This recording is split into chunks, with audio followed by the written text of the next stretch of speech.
বৃষ্টিকে উপেক্ষা করে বামফ্রন্টের পথসভা ও মিছিলের আয়োজন। মথুরাপুর থেকে 9 জুলাই দেশব্যাপী চাকা জাম্পের হুঁশিয়ারি দিলেন সারা ভারত গণতান্ত্রিক মহিলা সমিতির রাজ্য সম্পাদিকা কননিকা ঘোষ। আগামী 9 জুলাই দেশব্যাপী সাধারণ ধর্মঘটের ডাক দিয়েছে বামফ্রন্ট। এই ধর্মঘটকে সফল করতে আজ শুক্রবার এক মিছিল ও পথসভার আয়োজন করেছে বামফ্রন্ট নেতৃত্ব। মালদা মানিকচক ব্লকের মথুরাপুর সিপিআইএম পার্টি অফিসের সামনে বামফ্রন্টের নেতাকর্মীদের নিয়ে পথসভা হয়ে গেল। পাশাপাশি মথুরাপুর চৌরঙ্গি মোড় থেকে ব্যাংক মোড় পর্যন্ত মিছিল হয়। পথসভা থেকে কেন্দ্র রাজ্য সরকারকে আক্রমণ শানালেন সিপিআইএম এর নেতা নেত্রীরা। এই পথসভা থেকে দেশব্যাপী সাধারণ ধর্মঘট পালন করার আহ্বান জানালেন সিপিআই নেতাকর্মী সহ জনসাধারণকে। আজকের এই কর্মসূচিতে উপস্থিত ছিলেন সারা ভারত গণতান্ত্রিক মহিলা সমিতির রাজ্য সম্পাদিকা কননিকা ঘোষ, সারা ভারত গণতান্ত্রিক মহিলা সমিতির মালদা জেলা সম্পাদিকা রুনু কুন্ডু, রত্না চট্টোপাধ্যায় সহ সিপিআইএম এর নেতাকর্মীরা। কর্মসূচি ছিল যে 9 জুলাই, আগামী 9 জুলাই সারা ভারত ধর্মঘট, হরতাল, ধর্মঘট এবং চাকা বন্ধ।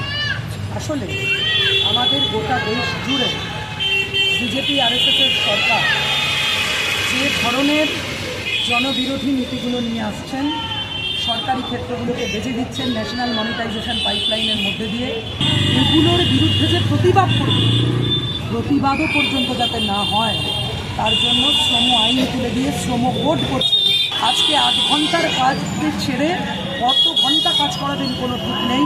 বলছেন প্রতিবাদ করা যাবে না, বলছেন শ্রমিক শ্রেণীর যে শেষ লড়াই ধর্মঘট, এমনকি এই ধর্মঘট করার অধিকার পর্যন্ত কেড়ে নেবে। এর বিরুদ্ধেই হচ্ছে শ্রম কোড বাতিল করতে হবে বলছি আমরা, তার জন্য আমাদের লড়াই। আমরা দেখছি এখানেও এ রাজ্যেও মমতা ব্যানার্জির সরকার চুক্তিভিত্তিক কাজে তাদের দিয়ে বেশিরভাগ কাজ করিয়ে নিচ্ছেন, অথচ এক কাজ এক মজুরি দিচ্ছেন না। আমরা বলছি সম কাজে সমমজুরি চাই। রেগার কাজ তুলে দিচ্ছেন, সবচেয়ে বেশি রেগাতে কাজ করতেন, 100 দিনের কাজে কাজ করতেন মহিলারা।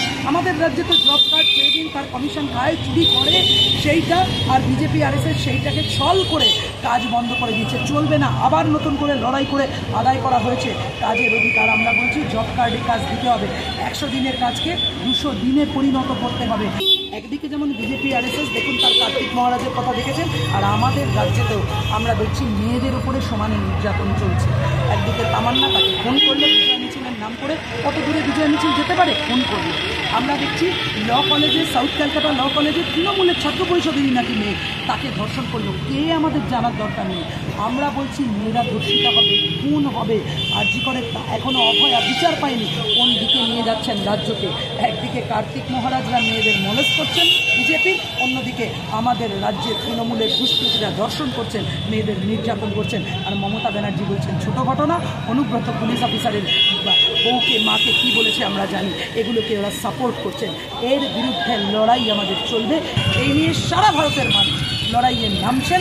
ওই লড়াই 9 জুলাই ধর্মঘটের মধ্যে দিয়ে স্বীকৃতি, আরও বেশি সামনের লড়াইয়ের প্রস্তুতি চলবে। এই জন্য 9 জুলাইয়ের লড়াই আমরা সকলে মিলে এই লড়াই চাই, সামনের দিকে এগোক মানুষ আমাদের সাথে, এই লড়াইকে সমর্থন করবেন আগামী 9 July. Bureau news Bangla Times.